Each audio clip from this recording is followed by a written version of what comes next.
Ci troviamo sulla diga foranea di Vado Ligure, nell'esatto punto di congiungimento fra le opere di nuova realizzazione e la vecchia diga esistente. In questi ultimi giorni abbiamo proceduto con il salvamento dell'11° cassone funzionale al collegamento delle opere realizzate a mare con la diga esistente collegata a terra.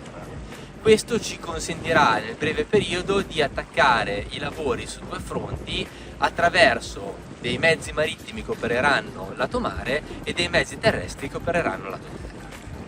Per raggiungere l'attuale configurazione abbiamo provveduto allo spostamento di 11 cassoni della diga esistente e realizzato 4 nuovi cassoni che sono tutti ad oggi posizionati nella configurazione di progetto.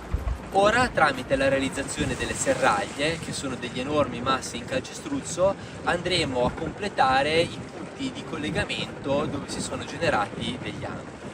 E questo ci permetterà conseguentemente di realizzare le sovrastrutture in cemento armato e i muri paraonde che stiamo già realizzando nella parte lato mare.